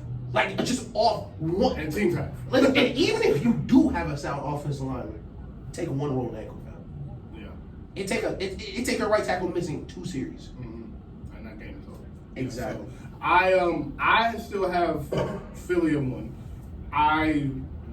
I'll jump into that when we get there. But as far as Dallas at 5, I am one of the guys that's just not going to trust the Cowboys until they do it. Oh, yeah. And that's why I feel like the Eagles and the Cowboys, I think that would be, first off, I hope we get an Eagle-Cowboy game in the playoffs because, wow, that would be amazing. But cannot trust. I don't trust that. Oh, yeah, no, trust no, Jalen. yeah. Oh, And no, I that's where it definitely don't. separates for me. Okay. I figured you. Trust me. Yeah. I know you are. But listen, Cooper Rush can come in, and I probably keep them. Yeah. They go down, but they still be there. So I just don't trust that more than I trust Jalen in that situation. But the Micah Parsons, along with the front seven, I completely understand why you have them as high as you do, just because it's kind of unpredictable, bro. Yeah. Like, they can really just ruin your whole offense for half, and that just be it. Right. So exactly. And they have that. As a Patriots fan, I have like a spidey sense where a defensive front seven could just ruin your playoffs. Yeah. And I've seen it twice against the greatest quarterback ever. Yeah. And there's no answer for it in football. No. We watch Patrick Mahomes get blown out of the Super Bowl. Just because it was nothing. There's literally nothing you can do, fam. If they're not gonna block that guy, the play is over. It's over. And in the playoffs, especially in the NFC, where we feel like all the games are gonna be close. There's no one team super ahead of each other. Fam, Michael Parsons ruined 3 plays that might send you home for real. If they get 3 well-timed plays, that might send you to the crib. Yeah, bro. Seriously. A third down, 2 third downs, and a 2nd and 8 that turns into a 2nd and 20. Like, that ruined the game, bro. So, especially if you are Daniel Jones, or you are Kirk Cousins, and you get routed easily, and you got blown before you blown 43. Vikings, yep. Yes, so Vikings, my bad. So I do like the Cowboys this year. They got. And especially in the playoffs, because the playoffs, the margin for error is so small. And what you see in the NFC is so many super penalized teams where you got a bad offensive line. Michael Parsons got 0 sacks. He draw 4 holdings. He's won the game by himself. Because all 4 of those series go from 2nd and 5 to 2nd and 20, 1st and 10, 1st and 20. So, I feel like we do have to talk about this real quick. Give me a minute. Michael Parsons, Nick Bosa, Defensive Player of the Year. Who's better? Who do you like more, and why? I think Micah's Defensive Player of the Year, and I do personally think he's better than Bosa. I don't think he's a super large guy, but I think because Micah can for real play linebacker. Like he is okay. I can be the best end in the league, but oh snap, we're playing the Bucks and Leonard Fournette's gonna take 20 catches. Oh snap, we finally playing the Giants again. Yeah. Oh yeah, I'm gonna go take Saquon today. Yes, nothing out the backfield for him. Yeah. Like you just can't do that. It's just the versatility in the play is amazing. But Nick Bosa is no slouch. And as far as pass rushing, he's a better pass rusher, just straight pass rusher than him. But the versatility that Michael Parsons brings, along with the speed he plays with, sideline to sideline, amazing. So, and it's like, am I just like this weird? Am I because he was a nasty guy at Penn State? But he just has this intimidation. He just look like people don't want to touch him. I don't know if he's moving so fast, but he just bro. He's an animal, bro. He really animal out there, bro. So at 5, I have the Dolphins. I don't have to explain too much. I trust Tua. Tua has shown me enough. I don't care about the bad game. Every quarterback has a bad game throughout the year. He threw 2 interceptions and had 200 and some yards and 2 touchdowns, so it's okay. So I do think just because of the threat of Tyreek Hill, the speed of Jalen Waddle, that speed, I just don't know how you're going to guard them. So I don't ever see them getting blown out because they score the ball so easily. And Mike McDaniel trusts that offense so much. And when you have a locker room and you have a locker room that believes in you, you have a culture. You came in and changed the culture immediately. You came in and took them from, maybe we'll squeak into a 7th seed to, all right, let's go try to get this 1 seed this year. We went from, all right, let's try to win a playoff game to, let's go try to win the Super Bowl. You change that. You give them that motivation. And you have your superstar receiver who's been in that situation with the best quarterback in football these last few years, ready to go, understands the moment. And he's a perfect type of guy in this situation, especially with a quarterback like Tua, because he's going to put so much belief into it. Like, I think it's cool. And nothing changes. Just play your game, stay here, be who we have been these last 17 weeks, and we're gonna keep pushing. So I have them at 5. I don't think it's too much. And then the Bills I'm scared of because the Bills are like, man, they can win by 50, but they can also get beat by 21 just off of sure undisciplined, just off of sheer their secondary is falling apart. Vibes, like just playing off vibes. Like Josh Allen can just throw a 60-yard pass to nobody. All right, he'll throw a 10-yard dig to Stephon that's 7 feet over his head and be a pick. It's scary. They're scaring me, but they're so talented. Yeah, the Bills are like, man, they might beat you by 40 today, but if they don't, listen. We got a chance. They might score 7 straight touchdowns. And you really you got to tip your hat. It's like, man, y'all would have been a team today. Yes. They also might not. Exactly. And it's super interesting, and that's why I have them where they are. I don't think they beat the Chiefs last. I don't think they would beat a lot of teams, and even a couple NFC teams. I think I don't think they beat the Eagles. They don't beat the Eagles. They don't beat the Eagles, and they definitely don't beat the 49ers. And I think the Ravens is a stretch. And the Ravens with Roquan is a very bad matchup for them. Man. Teams that are and the Bucks still there. The Bucks. But teams that are not worried about Josh Allen escaping the pocket will present them problems. Yes. Because if Josh Allen breaks that pocket, what's the boy name from Georgia on the Eagles? The middle linebacker. Kobe Dean. Listen, you break that pocket. Kobe Dean gonna meet you there. Devin White gonna meet you there. Mm-hmm. Oquan Smith gonna meet you there. All these elite teams. Patrick Mahomes will get the ball back. Brad Warner meeting you there, bro. Hi. Yeah. and you have to play mistake-free football in the playoffs. Yeah. And that's always the biggest hurdle with Josh Allen playing with somebody who's playing off vibes. Who I could throw this one-hand flip with Stephon Diggs. Probably catch one hand. But listen, I may also miss. Yes. And I hit that safety standing behind him. Yes. And you never know what Josh Allen will do. For better or for worse. So 3, Bengals, Chiefs, and Eagles are my top 3 teams. I don't care about the order. I just think those are the 3 best teams in football right now. But you have the Bengals in one. I would like for you to explain why, because I don't disagree with that. Right now. Yeah, I got the Bengals one because I don't believe I'm not a big regular season guy, but I do believe in watching what's going on. And like we said, like the Celtics and the Warriors. Certain teams, just bad matchup, they got your number, whatever the case is. Whatever they know about Mahomes, whatever they know about Mahomes could change sports. I don't know what they know, but they gotta know something. Because the things they do never work. Other people tried it, no success. 400 yards, Cardinals tried it, didn't work. They do it so well. Yeah. And they just match up so perfectly. And we don't even know what it is. They just do it. We don't even know what it is. And like Mahomes rushing, man, they're rushing 3 and somehow getting home against a great offensive line. It's a really good offensive line. I don't know what and Joe is just as cool as can be, bro. And I believe in Joe Burrow. I believe in Joe Burrow, bro. I would argue Joe Burrow might be the second best quarterback in football. Like I would make that argument simply because of the confidence he plays with. I know I can believe in you, bro. Like it's like even with Josh Allen, like I can believe in you, but you might get rattled and make the wrong decision. Throw a pass up behind your head. You may do something crazy. Going to the tight end 15 yards behind me, like Lamar, your team just not adequate enough for me to put you right here. I do think you're talented enough to be the best, of course.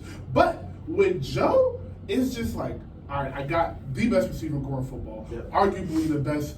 Not arguably, the best young receiver in football, and arguably a top 4, top 3 receiver. And my number 2 receiver got an argument for the best number 2 receiver in football, T. Higgins. And on top of all of that, they did the one thing I needed them to do, which was build an offensive line that give me a little bit more time. And now he's just sitting back there, he making the right throw, he don't turn the ball over, and it can be 14-0. I don't care. 21-3, I don't care. They always got that belief, and that's kind of what I was saying with the Dolphins. It's just that culture has changed so much since Mike McDaniel got there, and that culture has changed a lot since Joe Burrow really stepped in and played his first full season. I just think that confidence that he brings every day is really, really invaluable. Something you just can't put a price tag on, bro. So I think the Bengals, I have them at 3 just because Chiefs at 2 is strictly off the strength of Patrick Mahomes. Strictly off the strength of Patrick Mahomes, and I think if they saw them one more time in the AFC Championship game, this will be the time. You're not beating them 4 times in a row. You're not beating them. You're not. I cannot predict. You're not. Now y'all get beat by the Bills finally or something. I can see the Bengals getting right back to 0. But I cannot see them beating the Chiefs. And they win the trap on phone. But I mean, naturally, you can't just say that. Yeah. But exactly. The reason, and to piggyback what you said on Joe, great play. Yeah. I'm old school in the way where I need to trust my quarterback's decisions as well. Yeah. Yes, you can make the play, but knowing what play to make is like 75% of the job. And I feel like Joe Burrow always whatever decision he makes, I can live with. Yeah. And he doesn't always say, "Oh, it's cover 3 cloud with this safety. I'm going to throw it right where they know." Sometimes he'll say, "All right, this is what you're playing. I just don't like how close he is to Joe Murray." Or he's really short to be guarding T. Higgins. Yes, bro. And he'll put the ball in positions where his receivers will make plays for him. And it poses a lot of matchups because you're not going to play man against him. And if you do, you're dead. And you can't really stack them. You can't really stack the box because they'll just throw it. You can't try to back up and go 3 down linemen because you still got Joe Mixon. Yeah. They pose a lot of problems because there's so many different ways they can match up with people and really move the ball downfield. Hayden Hurst was a super quiet, under the radar, sneaky pickup. Hayden Hurst can hoop. Yes, I know he was a Falcon last year. I know it's easy to get swept under that radar, but before Hayden Hurst went to the Falcons, he was going crazy on the Ravens. Yeah, he was. Bro. And I think they're really good, but their defense, we'll talk about moving into the playoffs later, but their defense does concern their defense because it's just a bunch of guys. It is. So you really... They're all B-, B+ guys. Exactly. You can live with that. And they're so fundamentally sound, but you just never going... the Bengals defense is so fundamentally sound, but at the same time, you just don't know if Tyreek just going to go for 240. Just don't know. Even if you're in the right spot. Because that's what the playoffs is sometimes. Yes. You're in the right spot. We've been watching film on y'all for 7 straight days. We know you throw in here. I'll just throw it. Let's see if you can jump with him. Yeah. And I think they do have that. They're susceptible to that. Yes. Second touchdown of the day by Tony Pollard. Guess who's playing him in fantasy today? So I will say, Eagles in 1 for me at 11-1, best record in football. I have him in 1 simply because what you said, I will say, piggyback off what you said, every team in the top 8 right now, I think can win a Super Bowl. Yeah. The Bucks, I think, can get to the Super Bowl. I don't think there'll be any team that comes out the AFC but they have time, so who knows? But and I got to see 3 weeks of incredible football from Brock Purdy for me to believe that they'll have a chance. But they do get Jimmy G back, who's also down to the Super Bowl. So just about every team in the top 10, I can see. I would only throw HB toss passes. My whole offense would be rolling him out. Just let him figure. There's nothing there, just run. So I have the Eagles in 1, bro, just because I think they're the most complete team in football. When I look at them, I don't look at a personnel group that I think is weak. I think they have arguably the best 1 and 2 combo. As far as corners, you can argue Sauce and his running mate. I'm slipping on his name right now, but you can argue Sauce. The Jets. You can argue the Jets. Yeah.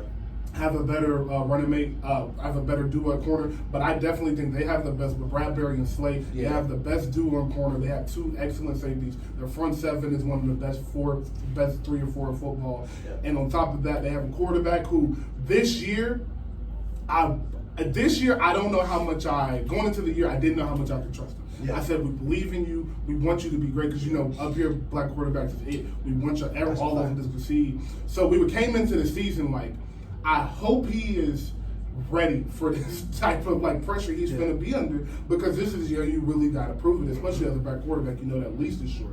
And what we always said every time we ended it was, but we know he's going to put in the work. And he did. And you can see it. He's the MVP candidate. I think if Patrick Mahomes loses another game and they win out and only have 1 loss, he'll probably win the MVP. Yeah. He is up 14-0 right now on the Giants. So beating your rival twice in 1 year is just... Boy, it was out for the Giants quick. This will be the first time I think they play them again in a few weeks. But they have been great. They can run the ball. They can throw the ball. They can just beat you in every way you need in a football game. They can win a game 10-3. They can win a game 31-28. They can win a game in the middle score, 17-14. They can just win it anyway, and I trust Jalen in the big moments. If I need a game-winning drive, I really do trust Jalen. And what they also pose, kind of like how we talked about, it's hard to prepare for Baltimore. Shout out Nick Sirianni, shout out to coaching staff. They do pose that same threat where, we have these targets, and we can come out, play West Coast, make these throws, do the RPO stuff. But, let's say you do have a Micah Parsons, we can present an option for him that he's never seen. He's never started a play where they swung a guy around and nobody blocks me. Yes. And we're going to run a read option, figure out how long it's going to take for you to help him. Because he's not going to figure it out on his own. And they can present those options for people. And in the NFC where, you don't know really. Mike McCarthy, know, that was another. Thank you. I'm glad you said. You know, it's not a lot of A+ coaches in the NFC. Yes. So, you know, they present a lot of different problems for teams. Yes. Like, a lot of teams are scared to even get them in the short yards because he's going to run up and sneak it. Like, bruh, and you're not going to stop that. Shout out to Jason Kelsey and Travis Kelsey. I love their podcast. Yeah. I haven't watched a full episode, but their clips are phenomenal. Yeah, shout out Travis. So, lastly, which was a point in the Cowboys not being in the top 5, and I'm glad you said that. It was Mike McCarthy. Yeah. I don't trust him either. Yeah. It's just I trust all 5 coaches that I put in that top 5 more than I trust him. Schematically, just in-game situations, as far as watching film and coming in prepared. I just trust all of those coaches more. And Mike McDaniels don't even got the experience for me to really trust him. But he was behind. Who was he behind? Shanahan. Yeah, Shanahan. So he followed Shanahan from Washington to Atlanta. Oh, he was in Atlanta too. Yep. Nice. He's always been with Kyle Shanahan. Mm-hmm. And I don't think I talked too much about the Dolphins. I think I had them 5 on my list. But echoed everything you said. Tua is super amazing. I think he reads the field a lot better than people think. I think he delivers the ball a lot better. Insanely accurate. Everyone says this, and I don't think and we're gonna post it later because I do have the video. Mm-hmm. Until you watch Tua throw with his right hand, you don't really see how good he is because he is amazing at reading the field, throwing the ball in places where receivers can run after the catch. And I think their defense is playing better. And losing to the 49ers, missing your tackles is nothing to be ashamed of. Yes. It's not. Twitter was like, we told you he stinks. Tua's bad. No Jalen Waddle, he stinks. He had a bad game against the best defense. Hey, it's the best defense in the league. You're missing Jalen Waddle on the tackle. Yeah. You know, I can't be too mad at you, bro. Exactly. And by what did he say when he said you got to see him throw with his right hand? There's a video of him throwing right hand. Yeah. Not that he thinks he's right hand. It's not like Ben Simmons. Like, yeah. You know, one day he gonna come back and drop back and throw it right handed. But like they edited it in a weird way. I don't know how photographers and editors do it, but they just flip the whole image or whatever. But way more talented than me. Yeah. Sure. So last question. Before I go, is who is your dream Super Bowl matchup this year? Like, if you got to pick playoffs, everything, who would your matchup be? 21-0 Eagles rolling. Jesus Christ. Fuck, I'm losing the fantasy today for sure. But I'm playing AJ Brown too. And Tony Pollard. Yeah, I'm cooked. Dream Super Bowl matchup. Mahomes gonna be there all jump. That was the AFC. NFC is tough, man. Because I'd love to see the Eagles defense versus the Chiefs. I'd love to see Tom and Mahomes duke it out for a third time, just selfishly. One more time. Yeah, because they're tied right now. They're 2-2. It would be crazy. I'm be crazy. I'm gonna say the 49ers. I'm gonna say the 49ers. Because then there's kind of a rivalry. We done met in 2 bowls. Met in 2 bowls, yeah. We feel like we should have beat you the first time. Jimmy G missed that post. Mm-hmm. You know, I love to see them come back. Because the Chiefs hit a 70-yard corner post with Tyreek to come back into the game. So now you can't do that. Can't do that no more. Skip Bayless was I've never seen Skip Bayless be more mad at a play. It was just a lucky throw. Yo, he ran a corner post out. I would have been mad too because it was a crazy throw. Bro, he just threw that thing under pressure. Under pressure. Oh my God. Yeah, bro, so that would be my dream matchup. I'd say 49ers. I'd love to see, and healthy too. Mm-hmm. I want to see Christian McCaffrey play in the playoffs, play in the Super Bowl. Yeah. George Kittle get back to the bowl. Mm-hmm. Man, all these Debo have a great game. Yeah, because the bowl was like Debo kind of coming out party for real. Because people didn't really, because people started, that's when they were like, damn, who is this wide receiver running the ball? Oh no, he really do that. Yeah. Like I remember, I think they ran a double reverse string. He was supposed to pass it. It was like, nah. Yeah, he like that. He is like that. I think my matchup would probably be the Eagles and Chiefs. I would, like you said, that defense and Jalen Hurts and Mahomes, because I really think I'm a big Jalen Hurts fan because a lot of people was down him. So I think if he won the bowl, then it would put him in a position of like, oh, okay, is he a top 5 quarterback? Yeah. And like, where is he going down in history? Like, you win a bowl, like, man. And then that's a kind of a Philadelphia, like he embedded in Philadelphia history forever. He a legend in Philadelphia history, but Now the question is, they got a young team. How many can they win? So that would be fun for me with the Eagles. And I just want to see Patrick Mahomes as much as I can. Yeah, it doesn't matter what. You can be dream a week 4 game. Exactly. Mahomes will be playing. A dream week 4 game with Mahomes and somebody. But just because you said the Chiefs, if I could pick somebody else, it would be the Bengals.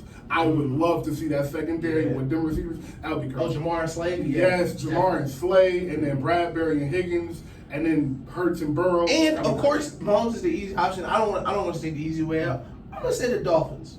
That would be a good one. That's a good one. I'm gonna say the Dolphins. Yeah, that's a good one. The Dolphins 49ers rematch would be crazy. Tour redemption arc, yeah. Mm-hmm. Tour redemption arc. You know, the student meeting the master. Yeah. Both of these teams hated their QBs a year ago. Now we're in the Super Bowl. Like, yeah, that'd be a great Super Bowl. All right, so take a break and then we'll jump into a few quick NFL things and get out of here. All right, we are back live, Hip Hop 95, Atlanta's #1 streaming hip hop station. Wrapping up a little after 2, checking in with y'all. One of our last, me and Jay were just figuring it out, looking at the calendar, being adults. Our second last show for the year. Yeah, second last show, man. Yeah. Next week is Christmas, and the week after that is New Year's. So not next week, but 2 weeks from now is Christmas. The week after that is New Year's. So next week will be our last show. A year-end wrap-up with the music and everything. Probably go over our favorite sports moment from this year, but y'all know mine, so that's a fact. But real quick on the NFL, well, before we do that, I do want to give a huge shout out to SZA and Metro. Metro sold 184, went #1. Yeah, shout out SZA because SZA fine too. And then SZA for the fact that she is one of the most beautiful women on earth. And also, her album is amazing. Everybody that I know, shout out Charlene in the spot. Charlene loves SZA more than I like anybody else I know. And she loves the album. Grace is very fond of the album. Everybody I've seen talk about the album has loved it. Yeah. I love the album personally, but I'm not the demographic, so I don't want to. It's not for me. Yeah, it's not for me. But the music itself on the album is incredible. Great writing. She has not lost a step. Phenomenal writing, phenomenal production. Her voice sounds amazing. Whoever engineered this album did an incredible job. So I just wanted to give a huge shout out to her, especially because she's about to sell 300. Yeah, she's about to sell 300, which would be one of the biggest opening first weeks in a while, actually. Like this year, honestly. Late in the year too. Yeah, late in the year. When I'll sell Drake. Yeah, man, shout out to you, bro, for real. So and SZA really fine too. Yeah, she really fine. She really fine. And the album is incredible. Go get it in stores. I hope she doesn't wait for another 5 years to drop again. Also, shout out to Absol. He's been going through a lot personally. So I do want to give his album a listen to. He did an interview with Joe Budden last week and played the intro, and oh my goodness, it sounded amazing. Control System is in like my little personal duffel 5 favorite albums. Mm-hmm. So I always try to give soul listen. Soul music can get kind of out of bounds, but it comes with the territory. Yeah. But I'm definitely excited to give it a listen. I'm just happy niggas from TDE dropping. Yes, I am. 2 weeks in a row. Who would have thought? Who would have thought? Right? And Kendrick is no longer with TDE, so I will say, SZA said that ain't a problem. Yeah. SZA said that ain't no problem. I got you. Don't trip, man. So shout out to her for real. But real quick, these NFL games today, let's go down the list. Some of them are kind of over with the Eagles and Giants 21-0 before halftime. I was going to pick the Eagles anyway. Bengals, do you think Deshaun Watson wins his second game in a row, or do you think the Bengals win that? No, this is a case he's not going to beat. Yeah. We got the Vikings. We got the Vikings and Lions at 7-up in the second quarter. I told you it was a trap game. The Lions are sneaky good. They're sneaky good. They're one of them teams that's just like, we can't count them as a win no more. Yeah. And did he score another one? Is that him again? No, that's all I was about to say. Yeah. So Jamison Williamson, first game. That's sharp. My bad. They got some weapons in Detroit. Second game back, they are. Jamison Williams has scored his first touchdown in his second game back. That's what I was trying to say. Former Alabama star. And real quick, as we are speaking about the Lions, you posed a question the other day, and I do want you to know I saw it, and I agree with you. There is no difference between Jared Goff and Derek Carr. Listen, they call. Listen, no difference. I would argue Jared Goff better. Yes. Bro, yes. Listen. They be calling me. I be crazy. Jared Goff went to a bowl. Yeah. And I always say this. That bowl a lot different than Cooper Kupp play. Mm-hmm. That bowl could go. That bowl is one superstar on the Rams side to them maybe losing that game because it was a very low scoring game. Mm-hmm. And Jared Goff played good. And for all the Todd Gurley people, his leg fell apart halfway through that playoff run. Yes. So that was Jared Goff Yes. and that was that defense. And if they had Todd Gurley really to stretch the field because he was out of the back and everything, Right. man, and Todd Gurley ain't been the same ever. They missed two at the time because of course he got hurt, so we don't know where his career would have ended up. But at the time, if we look back, they were missing legit 2 Hall of Famers from 2 different positions. You're missing a potential Hall of Fame running back in Todd Gurley and Cooper Kupp. Yes. Like, So, who knows what would have happened? But yeah. so Ravens are up 10-7 on the Eagles. I'm so sorry. Ravens are 10-7 on the Steelers in 2 minutes left to go in the second quarter. Who do you have winning that game? I think the Ravens are gonna pull it out. I think the Steelers are just so bad. They are. They're just so bad. They turn the ball over. Great, good coach, nice guy. They shouldn't have won as many games as they have this year. So. Exactly. Gotta give it to them. Hey, listen, Mike not gonna get them all, but Mike gonna get enough to be 500. But I think they lose this one. And Chiefs. I don't want to say it. The Chiefs are playing somebody today. Somehow, this is my fault. All right, America. I forgot they were playing the Broncos. That's how good the Chiefs are. I didn't even think about who they were playing this week. The Chiefs and Broncos are playing. How many points do the Broncos score this week? Is my only question. 3. Okay. I think they score 3, and I think the Chiefs have 28 by midway through the second. Okay. I've been waiting for this game for so long. I don't know who set the schedule in the NFL for them to play the Broncos twice in the second half of the schedule. That was evil. Well, they didn't know at the time that this was going to happen. Boy, Russ, you got a storm coming today. Boy, you got a storm coming off a loss to the Ravens with no Lamar. He scored 9 points. You needed to score 12 points to win the game.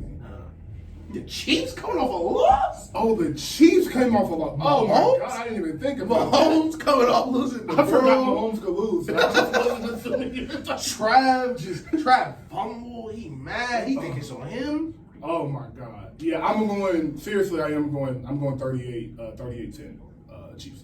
Yeah, I would go 41-3. Okay. 41-3. But the 425 game of the week, I really do. I am excited for this because this could go either way. 49 in San Francisco at home. Give me San Francisco. I would say, if you're a betting guy, I would take San Francisco for plus the points. Okay. I think this is just a bad matchup it's a bad matchup for the Bucs in general because that's the best defense in the league, and the Bucs have struggled to score. But also with their offensive line not being 100%, this is one of those games where you talk about Michael Parsons could just wake up and just ruin the game. Nick Bosa getting this game at halftime. Yep. Because the Bucs are one of the few teams in the league where that quarterback's not moving. Nope. There's no design rollouts, some QB option to keep him in. Nope. Nick Bosa, you can see him before every play. He's going to go get in the track stars and rush the passer every single time. And he's not going to stop. Yeah. So, I am going to go. I'm sorry. And the Bucs have had problems tackling. I feel like that would be important against Christian McCaffrey and George Kittle. Yeah, very important. So I am going to go a low-scoring game. Mm-hmm. I am going to go San Francisco 17-14. Okay. I lied. 2017. I think Purdy plays. I think Purdy has as good of a game as you could expect a first-year guy that was the last pick in the draft. Okay. I think it's a simple. I'll go 15 to 26. Yeah. 175 and maybe like a little screen touchdown and Debo took 30 yards or something like that. Yeah. I think Christian has one of his best games as the 49ers today. But I wouldn't be surprised if they did lose this game because the Bucs just I wouldn't be surprised if the Bucs win this game simply because they put 8 in the box and say throw the ball 30 times. Mm-hmm. You don't have to prove it. Yeah. That is how I think the recipe for them to win. If the Bucs win this game, I won't be surprised. And I'm glad you brought this game, and it is the game of the week, and it's the game of the season for the Bucs. Oh, it is. Because y'all got to stop the run. The rest of the season, y'all, even if y'all gonna be trash, y'all have to have something to hang your hat on. Yes. And you can't keep losing games because you really might mess around, miss the playoffs. Yes. And let Atlanta sneak in there. Yes. But you're not going to face another team that's going to test your run defense like this. So, in a way, you can go in the locker room and be like, yo, they're not expecting us to win. Let's really put this hard hat on. And if you can go out there and limit Christian McCaffrey, limit Elijah Mitchell, you can go home after this game and be like, fam, if we can do that to them, we can do that to anybody. Literally. So yeah, I 100% agree with you. The Bucks are just scary, man. They're scary. Like, it's really scary because they're gonna get in the playoffs. The NFC South is not. The Falcons not doing nothing. The Falcons got Desmond Ridder quarterback for now, so they've given up on the season. So I'm excited for this game. This is a really good game. But Sunday night game, phenomenal Sunday night game. Definitely the best game of the day. Dolphins Chargers. Yeah, that's a good one. Because Justin Herbert and Brandon Staley are fighting for their lives right now. Justin Herbert is trying not to get in that "are you really that good" conversation, and Brandon Staley trying to keep his job. I can't wait to hate on Herbert. So better make the playoffs. So man, because I'm so tired of them acting like, oh, he doesn't have any help and they've been hurt. Shut up. I am super patient when it comes. I'm super patient when it comes to that. Really, I give Me you too. years. That's what I'm saying. Too, fam. Shut up. It's been like 4 years. It's been like 3-4 years. You don't have Keenan Adams and Mike Williams, and you had the tight end Everett. Josh Palmer. You don't have Austin Eckler, one of the best running backs in football. Yeah. Shut up, Josh Palmer. Yes, shut up. And you got Khalil Mack on defense. Yeah. So shut up, bro. At some point, you need to start winning, bro. And maybe we'll forget about all this. They'll miss the playoffs this year, and Sean Payton come in next year, or another offensive-minded coach come in, and you'll be like, oh, maybe it was a coach. And we'll live with that. But right now, bro, you got to make something happen. Yeah. But where are you going in this game? Dolphins or Bengals? Dolphins or Chargers coming off a loss? I'm going to definitely go Dolphins because I need Jalen Waddle to score a lot of touchdowns. But I don't think the Chargers will be able to match up on the back end with the Dolphins. Like, I seen Christian Watson drop their number one corner. Like, I don't think they have the guys on the back end to stop what Miami's going to do, especially with the way they move personnel to take advantage of the trash people on the team. I could definitely see that. And I don't trust the Chargers offense. Okay. I don't have a problem with that. I am going Dolphins as well. I think it's a high-scoring game, though. I'm going to go Dolphins 31-24. No, 31-27. Yeah, I think that's about it. 31-27. I think both the quarterbacks have a good game, but I do think the Dolphins have a better team, and that proves tonight. And I think Tyreek Hill has a field day. I think this is one of the games. It could get so bad with Tyreek tonight that I could be like, oh, he might be the MVP for real. Like, that's how the coverage about him could be tomorrow. Tyreek's a scary dude. Just because of that on Sunday night. He's a scary dude to put on Sunday night. Yeah, coming off a loss. Right. Our secondary's not healthy. Man, it can get ugly, bro. Even when our secondary's healthy, we're not the fastest guys. Man, and I love Derwin James. Derwin James ain't Joey Bosa's not here, so we're not getting any pass rush. We can double Khalil Mack all game. Our other 3 pass rushers ain't really all that. Like, damn, I've been covering this nigga the whole time. Man. It was been 4 seconds because someone grabbed it. So, last game we'll talk about Patriots-Cardinals.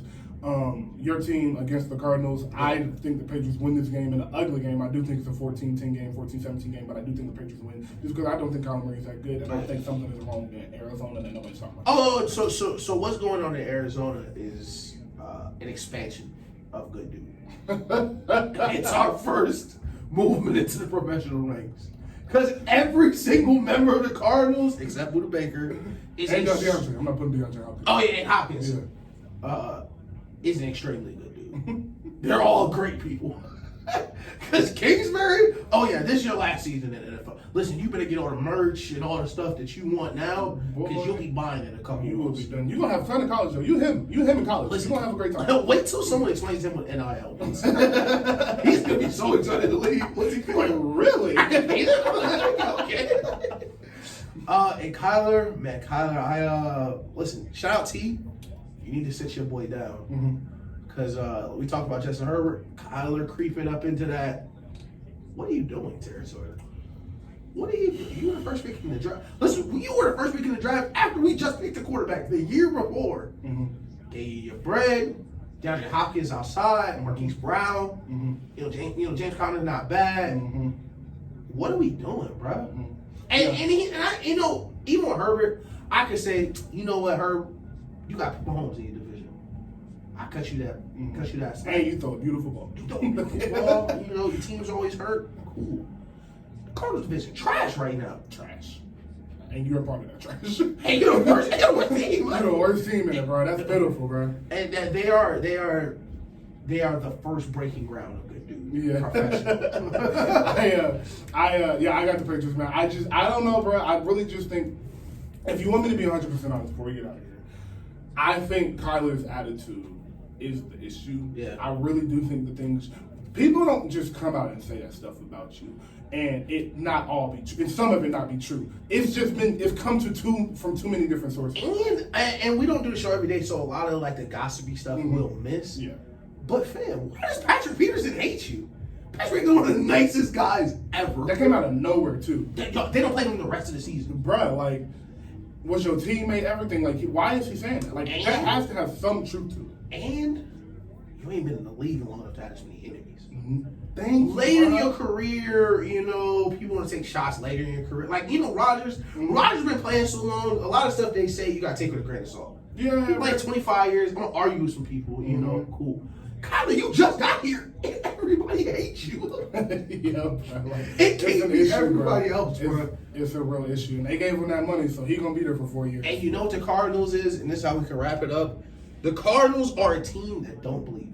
They don't believe in a quarterback. They don't believe in a coach. They don't believe. Yeah.